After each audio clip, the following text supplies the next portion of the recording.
Bueno, no hay un documento oficial del Papa que hable concretamente sobre el coronavirus, ¿verdad? Pero sin duda alguna, en el futuro cercano, pues habrá un mundo de reflexiones desde el punto de vista teológico sobre este fenómeno que ha impactado a todo el planeta. Va a haber reflexiones sociológicas, psicológicas, filosóficas, y yo creo que el Papa no se va a quedar en silencio. Va a haber una gran reflexión muy profunda, bíblica, teológica sobre este fenómeno. Actualmente pues no existe un documento oficial sobre esto.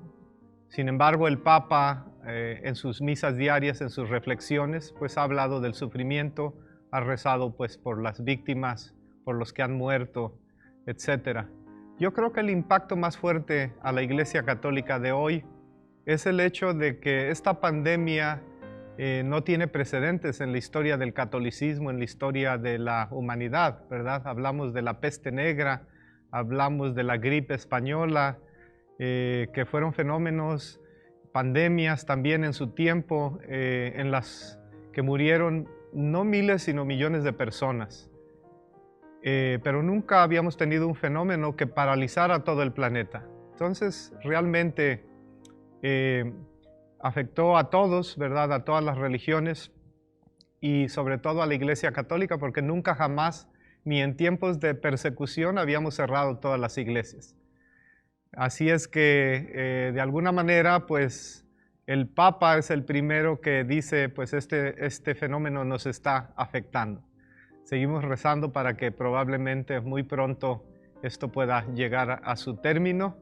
Y sin duda alguna, pues nadie quiso cerrar las iglesias, no era algo que estaba en nuestros planes. Es algo que les contaremos a las generaciones. Si Dios nos presta vida, ¿verdad? Es algo que tendremos que contarle a las futuras generaciones. Ojalá nunca pase algo semejante otra vez en este planeta.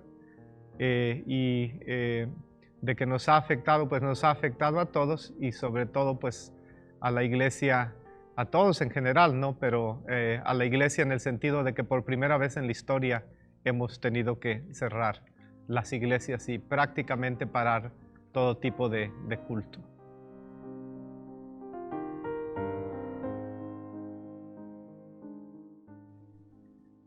La Biblia en sí no tampoco tiene algo específico sobre el coronavirus, ¿no? Hablamos de las plagas de Egipto, hablamos de que de alguna manera el Apocalipsis describe lo que podría ser el fin de la historia. Pero más bien yo pienso que en lugar de decir si la Biblia ya había predicho que vendría esta pandemia o esta plaga, yo más bien pienso que en la Biblia encontramos muchas citas que nos ayudan a bregar con el miedo, que nos ayudan a encontrar consuelo, que nos ayudan a sentir paz en nuestro corazón. Por ejemplo, pues por ahí tenemos el famosísimo Salmo 23, ¿no? El Señor es mi pastor, nada me falta, o nada me faltará, ¿no? Si decimos nada me falta, pues ponemos en énfasis la providencia de Dios, y si decimos nada me faltará, pues disminuye nuestra ansiedad porque nos ponemos en las manos de Dios en lo que pudiera pasar en el futuro.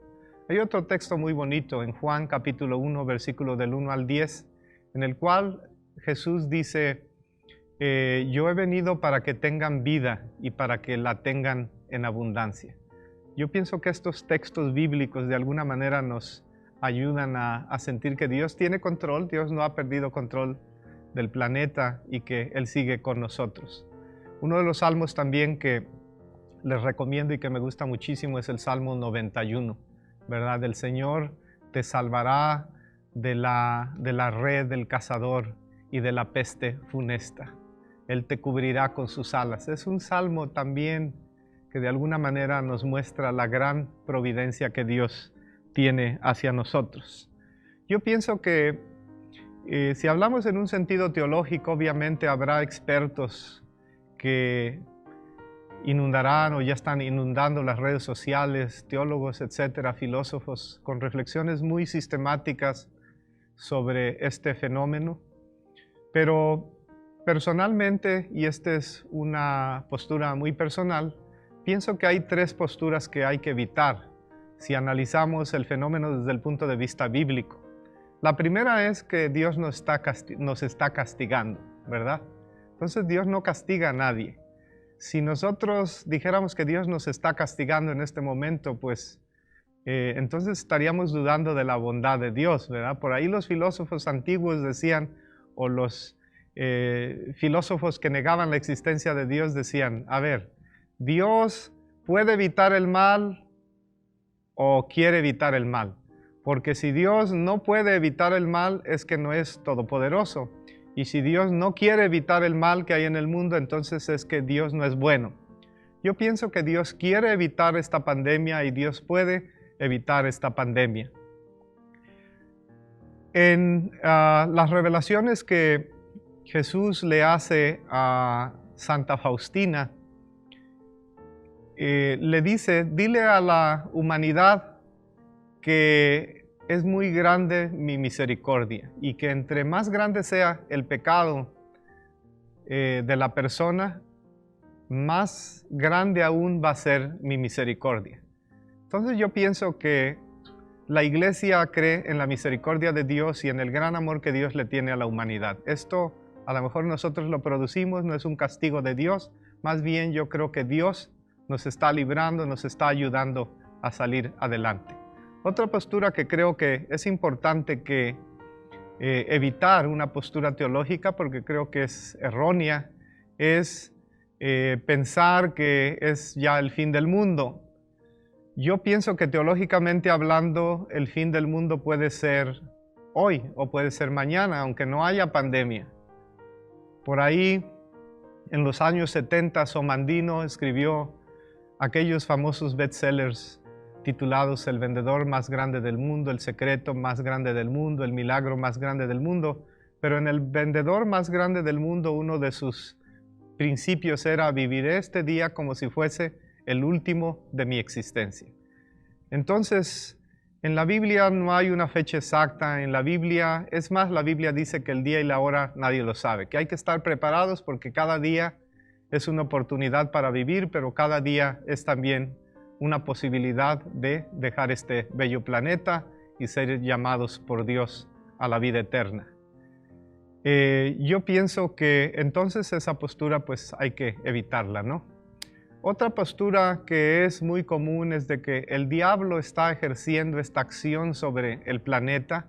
De alguna manera el diablo nos mandó esta pandemia y creo que también no es exacta bíblicamente, porque yo creo que la acción del diablo no es en las cosas malas, ¿verdad? La acción del diablo en este planeta es de una manera muy sutil.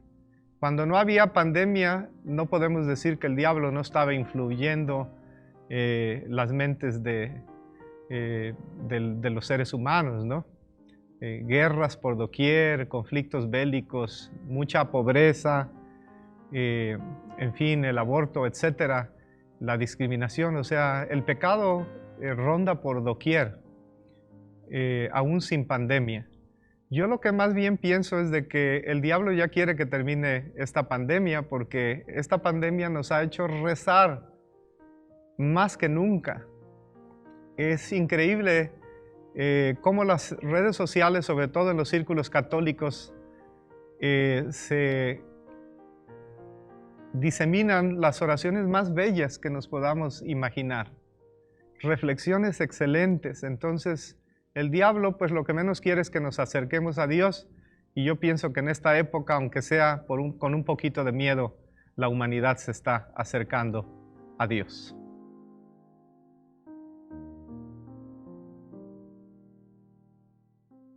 Pues miren, en cuanto a recomendaciones, yo pienso que yo diría a los católicos de todo el mundo que debemos de ser responsables, debemos de seguir los lineamientos establecidos por las grandes autoridades de salud de cada país. Ya sabemos que la máxima autoridad a nivel mundial es la Organización Mundial de la Salud. Entonces, porque la misma Iglesia Católica, el mismo Papa, los mismos obispos estamos siguiendo los lineamientos de la Organización Mundial de la Salud, o sea, estamos respetando esa autoridad de esta gran organización, ¿verdad? Y existe pues un reporte oficial de cómo se generó todo esto. Entonces, entendemos que puede haber como teorías de conspiración, etcétera, etcétera, pero mientras no tengamos la evidencia de una cosa o de la otra, yo creo que la Organización Mundial de la Salud es un organismo confiable que nos está dando lineamientos y que prácticamente las medidas que se han tomado en todos los países se han tomado esas decisiones basados en estos lineamientos generales de la Organización Mundial de la Salud. Entonces, el Papa dice, pues, les dice a los católicos y los exhorta a que sigan pues rezando mucho para que esta pandemia llegue a su fin. No sé, pues a lo mejor rezar la Biblia. Hay prácticas muy bonitas, populares. Por ejemplo, hay una devoción muy bonita de una virgen, pues hay muchas devociones a la Virgen, ¿no? Y una es la de Virgen de Satanudos, que tiene oraciones muy bonitas, ¿verdad? La Virgen en esta advocación, diríamos, de que su misión es desatar nudos, o sea, las cosas difíciles, encontrarles una solución. Entonces mucha gente pues le está rezando a la Virgen, ¿verdad? Para que encuentre pronto una solución. Entonces yo creo que esas son algunas de las recomendaciones que les podemos dar a los católicos, que seamos responsables, que seamos buenos católicos, buenos cristianos, pero también buenos ciudadanos, ¿ok?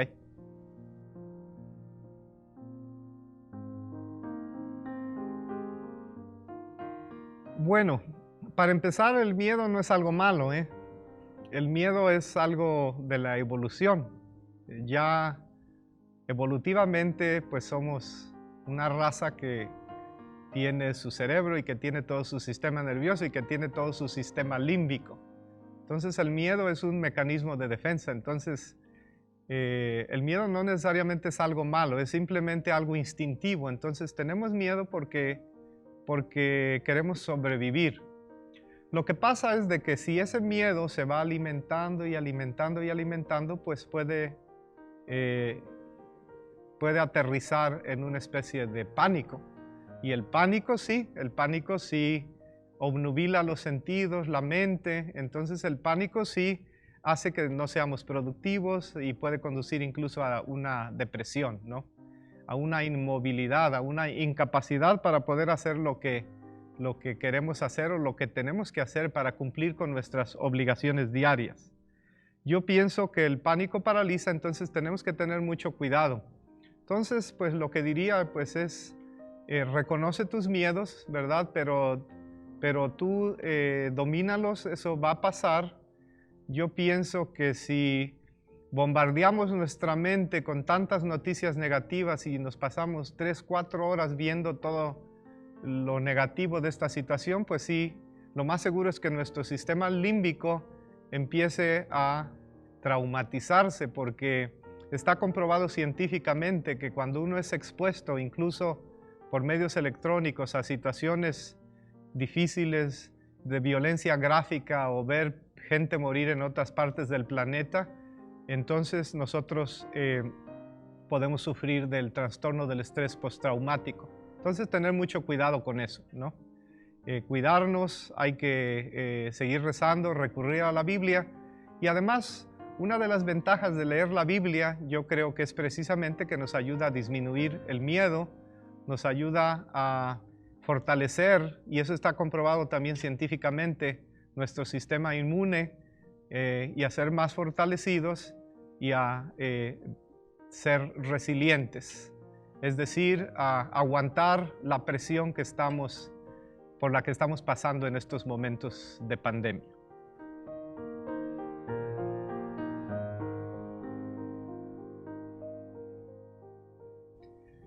Bueno, a los que han perdido seres queridos, ¿qué les podría decir?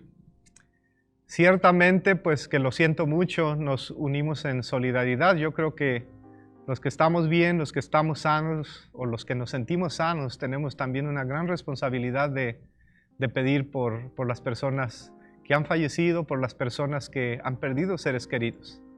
Pues me ha tocado ya realizar funerales, me ha tocado ver gente morir, me ha tocado aconsejar a personas que han perdido seres queridos por el coronavirus.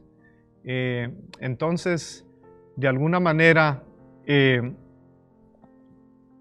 yo creo que tenemos que rezar por ellos y sabemos de antemano que ha muerto mucha gente en el planeta. Creo que las estadísticas dicen en el día de hoy que ya va más de 250.000 de personas que han fallecido en todo el planeta, ¿no? Obviamente pues es algo serio y debemos de ser muy sensibles ante aquellas personas que han perdido seres queridos, la verdad. Y luego veámoslo de esta manera: a nadie de nosotros nos gustaría morir ancianito, solo en un hospital, sin tener a nuestros seres queridos que estén cerquita de nosotros, ¿verdad? Abrazándonos, besándonos o despidiéndose de nosotros o nosotros despidiéndonos de ellos. Entonces realmente los que han muerto es una gran pérdida para la humanidad. Sé que hemos salvado también con nuestras prácticas de distanciamiento social y de higiene personal, hemos salvado también muchas vidas, pero eso no quiere decir que los que han fallecido no cuentan. Recemos por ellos, que Dios les conceda la vida eterna.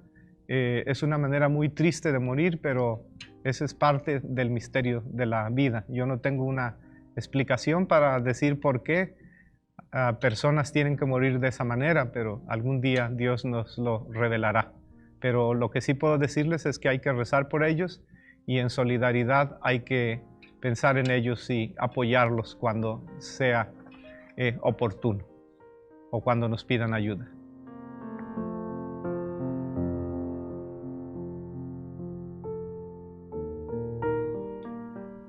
Pues definitivamente sí creo que hay lecciones aprendidas.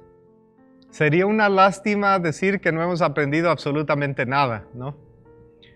Yo les llamo pues bendiciones ocultas. Yo creo que en esta situación de crisis hemos aprendido mucho, hemos aprendido a redefinirnos como seres humanos, hemos aprendido a revalorar, hemos aprendido a ver desde otra perspectiva.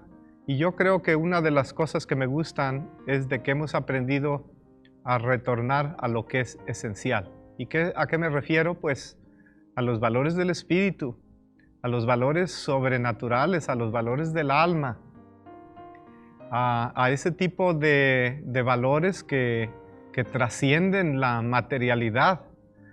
Es decir, es importante el espíritu, es importante el alma, es importante la familia, es importante la compasión y todos esos valores, la solidaridad.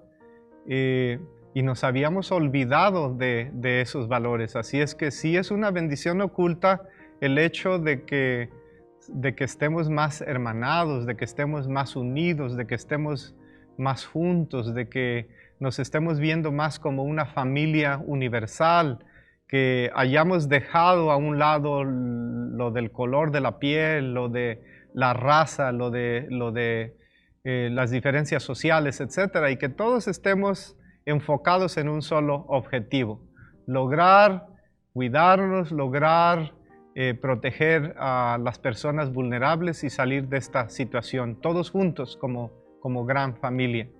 Y luego también yo pienso que antes de la pandemia pues nos sentíamos totalmente orgullosos, o sea, superpoderosos, a lo mejor arrogantes, y pensábamos que ya teníamos controlada toda la materia, todo el universo. Y sí, realmente hemos hecho muchos avances en el campo científico, hemos creado supertelescopios, ¿verdad? Hemos eso en un nivel macrocósmico. Estamos ya listos para lanzar en el 2021 este nuevo telescopio, el telescopio James Webb, que lo vamos a poner en la órbita de la Tierra, a más de 1 millón de kilómetros de distancia de la Tierra, y que va a tomar mejores fotografías que el Hubble y que representa pues un parteaguas, digamos, en esta exploración del universo y obviamente pues todos los países participaron y nos sentimos orgullosos de que ya podemos explorar el universo, etcétera, ¿no? Eso en el campo estelar, en el campo de la carrera espacial, de la exploración del espacio sideral. Y en el mundo, digamos, pequeñito, pues también, ¿verdad? El famoso bosón de Higgs, la partícula de Dios, o sea, hemos también sido capaces de llegar hasta lo más pequeñito, lo más pequeñito incluso que el átomo, que son las partículas elementales. Antes pensábamos que eran nada más neutrones, protones y electrones, y la física cuántica pues ha revolucionado el mundo de la física clásica de Isaac Newton, ¿no? Entonces, pues sí, nos sentíamos que estábamos controlando el planeta, pero nos hemos dado cuenta de que somos débiles.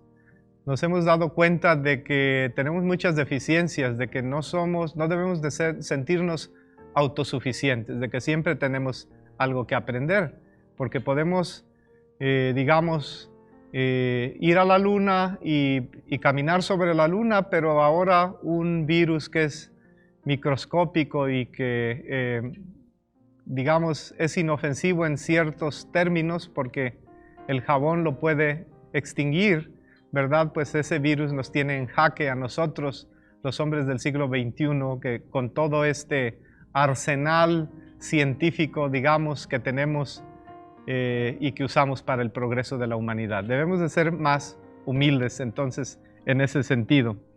Lecciones aprendidas para la Iglesia Católica, totalmente, totalmente. Ya si las otras religiones tienen cosas que aprender, pues ojalá sí sea así.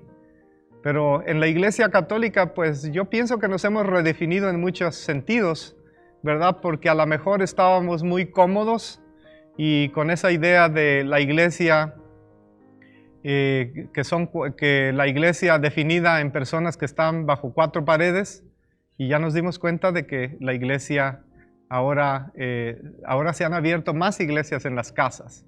Ahora las personas desde las casas pueden tener la misa. Eso no quiere decir que así va a ser toda la vida, ¿no? Ojalá pronto regresemos a la asamblea porque tiene todo su valor juntarnos físicamente y sobre todo que los fieles tengan el acceso a la comunión.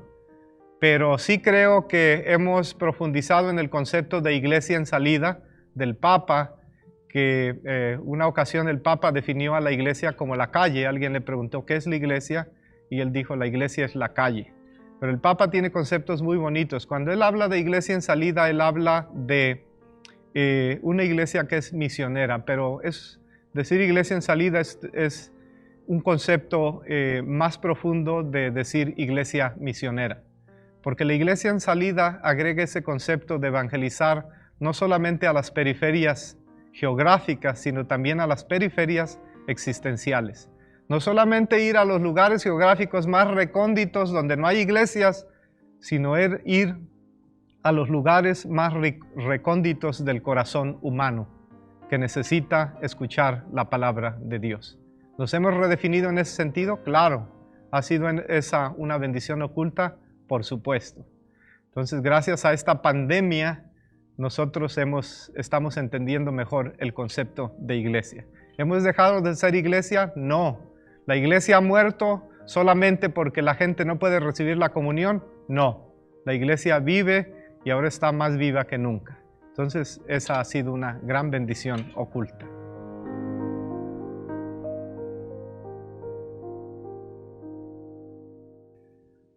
Definitivamente, yo espero un nuevo orden mundial. O sea, mi respuesta sería sí.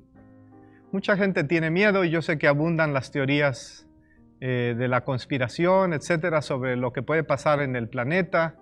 Y a mí se me hace muy interesante escuchar todas las diferentes posturas. Yo no estoy involucrado o, digamos, no he hecho muchas investigaciones sobre las diferentes teorías de la conspiración, pero esto pues da paso a la imaginación y a la creatividad. A lo mejor después de esta pandemia se vayan a escribir excelentes obras de ciencia ficción, ¿verdad? Que expliquen, que den paso ahí a la imaginación y que planteen qué es lo que pasó, qué es lo que está pasando, qué es lo que podría pasar en el planeta. Entonces, pues yo sí espero un orden mundial, pero en otro sentido. El orden mundial que esperaría sería una especie de globalización, porque hablamos de la globalización de la economía, etcétera, etcétera, pero yo lo que esperaría es la globalización de la compasión, la globalización del amor, la globalización de la caridad, la globalización de la solidaridad. ¿Saben por qué?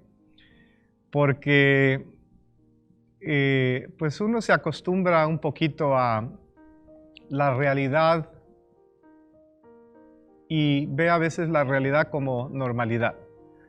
Pero si nos ponemos a si nos ponemos a analizar más profundamente, nos vamos a dar cuenta de que el 80% de los bienes del planeta están en manos de un 20% de personas, ¿no?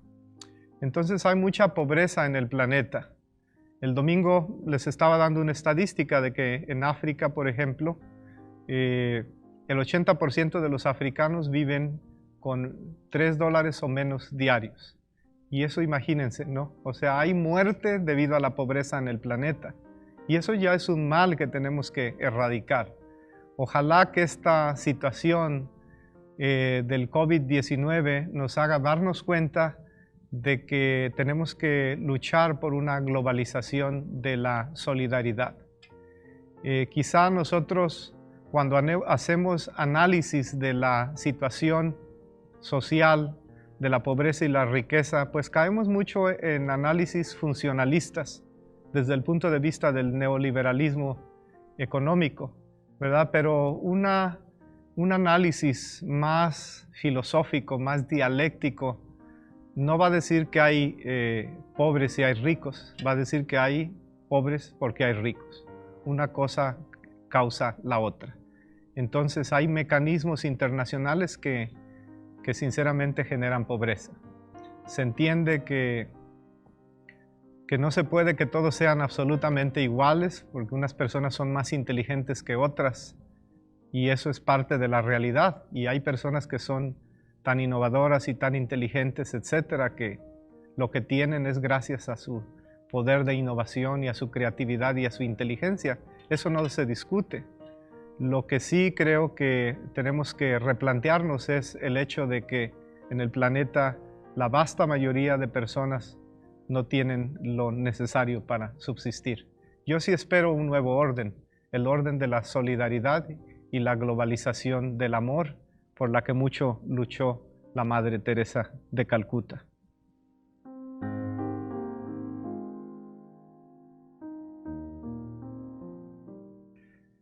Bueno, en cuanto a esta pregunta, yo simplemente espero que no. Yo más bien espero que esto fortalezca nuestra fe, porque este ha sido un gran desafío. Sería muy triste que a raíz de esta experiencia dijéramos, no, pues Dios no es poderoso porque no pudo parar esta situación. Dios no es amoroso porque no quiso parar esta situación o esta crisis. Yo pienso que quizá nosotros somos los principales responsables de muchos de los conflictos por los que atravesamos en la vida, y nosotros mismos tenemos que resolverlos.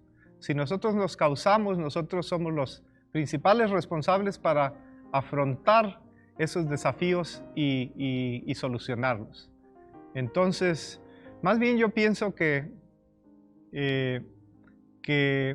aunque respeto si algunas personas cuestionan a Dios, y sin duda alguna habrá algunos que pierdan su fe en Dios, yo pienso que a la mayoría de la humanidad esta situación nos debe de ayudar a reforzar nuestra fe en un Dios providente y sobre todo ser más respetuosos con las leyes morales que Dios nos dio, porque esas leyes morales que Dios nos dio no van en contra de la ley natural.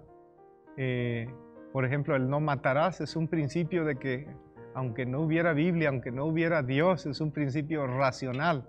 O haz el bien y evita el mal, es un principio en el que todas las religiones estamos de acuerdo y que es parte del hecho de ser seres racionales. Ojalá no perdamos nuestra fe en Dios.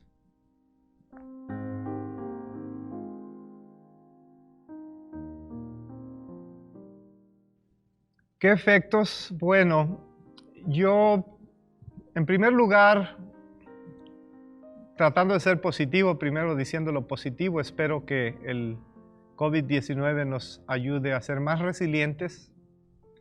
Es decir, si vienen otras pandemias, que sepamos ya qué hacer, que estemos más preparados, que tengamos menos miedo, que estemos más organizados, que podamos predecir cuando vienen pandemias de manera más eficaz, que seamos capaces de crear vacunas en menos tiempo, que podamos invertir más presupuesto a nivel internacional en la investigación sobre los virus y las bacterias, etcétera, ¿no? Entonces yo esperaría que en cierta manera también haya un efecto positivo de hacernos más resilientes, es decir, tener la capacidad de resistir más los embates de las crisis, de las pandemias y de todo lo que sucede en nuestro planeta, que rompe o trunca el curso normal de nuestras vidas. Pero también desde un punto de vista psicológico sí puedo decirles que va a haber ciertas situaciones, ¿no?, que esta crisis va a causar. Entonces, una que yo preveo es de que van a aumentar los trastornos de la ansiedad a nivel planetario. Por ejemplo, el trastorno de la ansiedad generalizada. Vamos a ser personas que crónicamente podamos sufrir más de ansiedad. A lo mejor los que ya sufren de ansiedad, pues va a ser un gran desafío, ¿no? Ya en situaciones más complicadas, a lo mejor pudiéramos hablar del trastorno del estrés postraumático, que ya es una situación un poco más complicada. Yo diría que de los trastornos de la ansiedad, el trastorno del estrés postraumático pues es el más dramático, es el más difícil, ¿no?, incluso en cuanto a su tratamiento. Trauma, esto puede ser que cause trauma en muchas personas que son más vulnerables desde el punto de vista emocional. Pero saben que la buena noticia es de que ya de hecho los trastornos de la ansiedad son el problema número 1 del planeta, es decir, ya somos un planeta ansioso.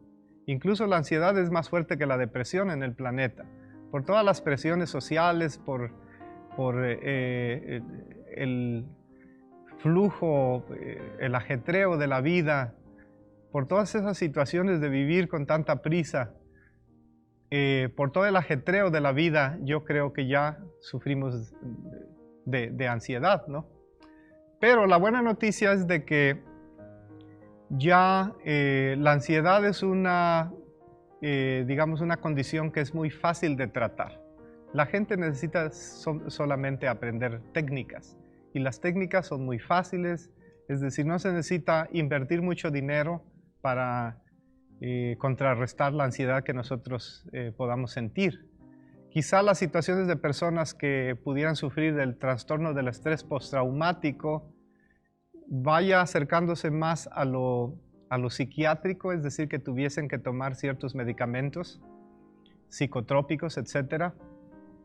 Pero también hay técnicas en la psicología para poder bregar con esa situación y poder ayudarles a todas estas personas a salir de esa situación en la que se encuentran.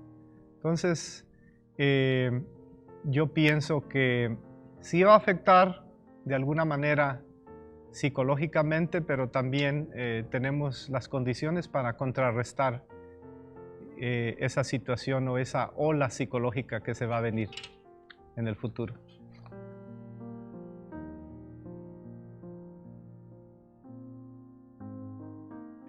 Bueno, ¿qué recomiendo a las personas que sufren de ansiedad? Bueno, en primer lugar, yo les recomendaría que busquen a un psicólogo.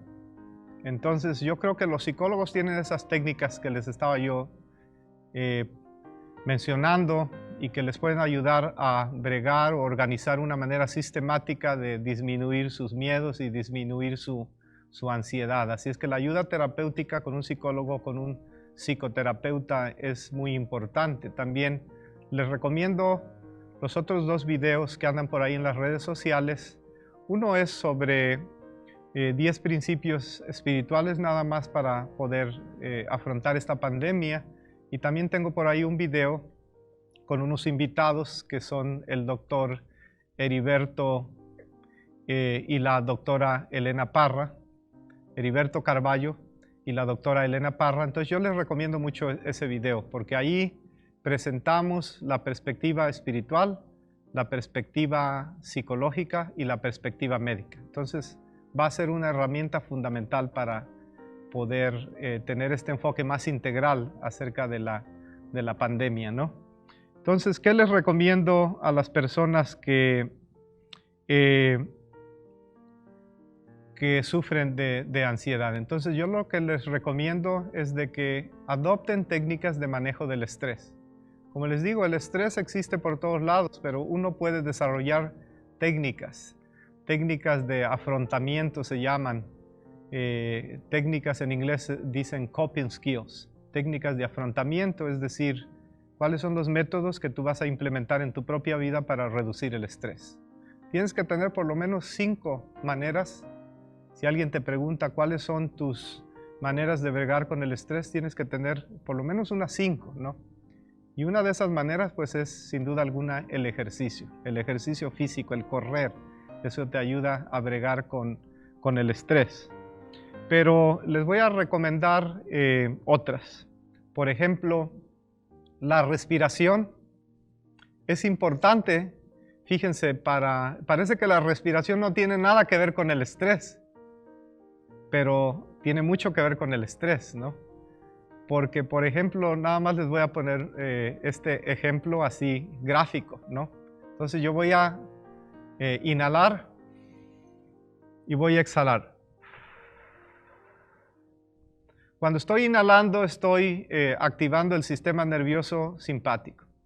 Y cuando estoy exhalando estoy activando el sistema nervioso parasimpático. El sistema nervioso simpático está diseñado para ayudarnos a sobrevivir, es decir, los músculos se tensan. Cuando uno respira es como digamos, uno activa ese sistema que quiere como que defenderse, entonces nos causa cierto estrés, ¿verdad? Y cuando uno exhala, ¿verdad? La exhalación produce lo contrario, una relajación. Entonces cuando yo exhalo, cuando suelto aire, provoco una relajación. Entonces les recomiendo este ejercicio, muy sencillo, se llama ejercicio 4-4-6 y consiste en lo siguiente, en respirar contando hasta 4, sostener el aire contando hasta 4 y lentamente, bueno, todo tiene que ser lento, lentamente expulsar el aire, inhalar o soplar, lo puedes hacer con tu boca o con tu nariz, yo lo hago con la boca. Entonces estás exhalando y ahí estás activando el sistema nervioso parasimpático, que es el sistema de la relajación. Si lo haces 10 veces te va a provocar una relajación que olvídate, no vas a tener ninguna preocupación de nada, incluso para las personas que tienen problemas con su sueño, háganlo así. Entonces yo lo voy a hacer y luego ustedes lo pueden practicar, ¿no? Entonces contando, yo voy a contar con mi mente hasta 4, pero voy a inhalar, luego lo voy a sostener 4 y luego voy a expulsar el aire contando 6. Tiene que ser, la exhalación tiene que ser más larga, mínimo 6, pero pueden ser más números. Entonces lo voy a hacer, ¿ok?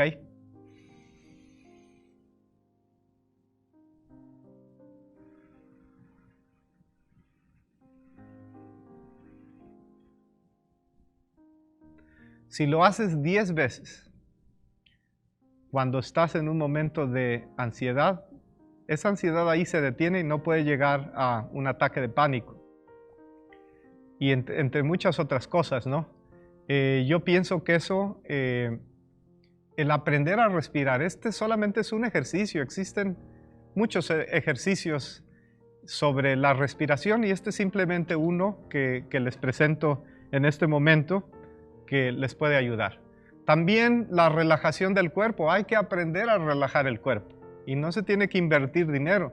Una simple caminata de media hora por ahí en el parque o en donde se pueda es una manera de relajar el cuerpo.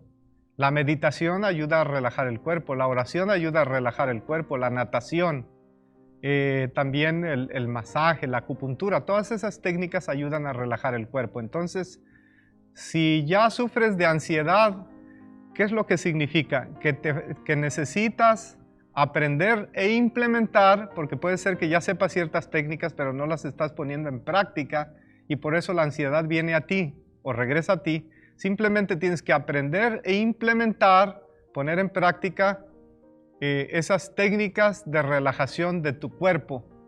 El estrés está en tu cuerpo. Tu cuerpo te está diciendo cuando te sientes estresado y cuando te sientes mucha ansiedad, te está diciendo tu cuerpo, ayúdame, ayúdame, ayúdame, ayúdame.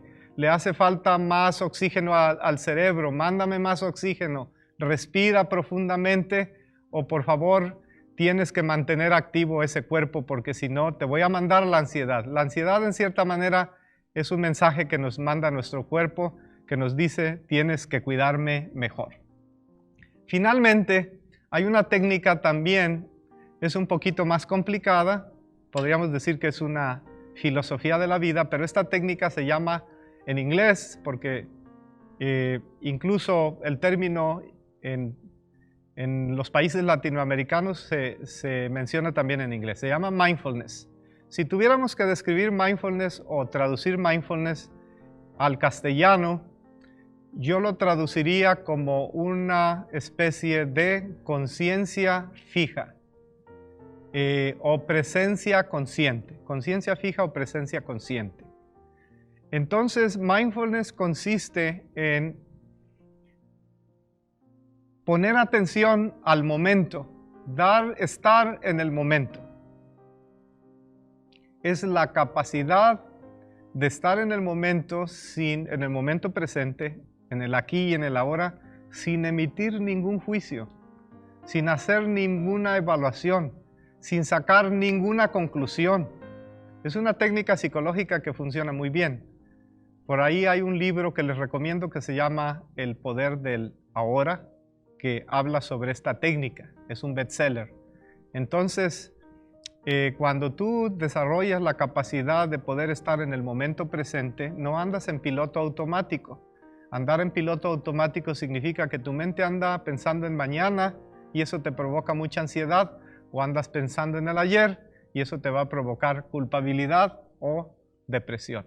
Entonces más vale que vivamos en el momento presente y cuando vivimos en el momento presente no nos preocupa el mañana, no nos preocupa o no nos entristece el pasado.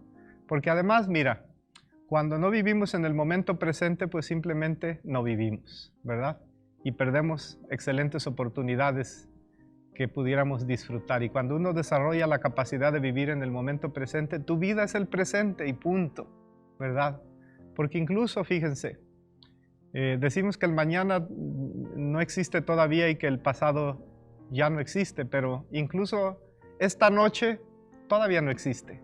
Esta mañana ya no existe. Incluso este mismo día, el día de hoy, ya se convierte en presente y pasado. Incluso podemos decir que en este día nada más existe el aquí y el ahora. Existe el momento presente, el ahorita. Entonces, mindfulness te da la capacidad de vivir en el ahorita. Y vivir en el ahorita, ¿qué pasa? Pues estás más en contacto contigo mismo, puedes sentir tu respiración, tienes la capacidad de identificar tus emociones, tus sensaciones en tu cuerpo, tienes la capacidad incluso de observar tu propia respiración, porque una cosa es respirar y otra cosa es observar tu propia respiración.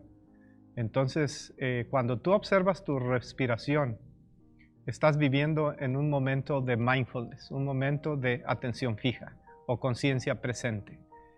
Cuando, por ejemplo, respiras y estás siendo consciente de tu respiración, pues estás viviendo un momento de mindfulness.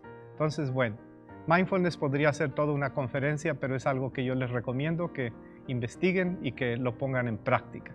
Entonces, bueno, en esta pregunta, pues esta sería, pregunta última, pues esta sería mi respuesta. Ojalá que estas recomendaciones y estas respuestas a las preguntas te hayan iluminado y que hayan inspirado algo en ti, que ojalá todos siempre podamos comprometernos a construir un mundo en el que reine la justicia, que ojalá luchemos por construir la civilización del amor, de la ternura y de la paz.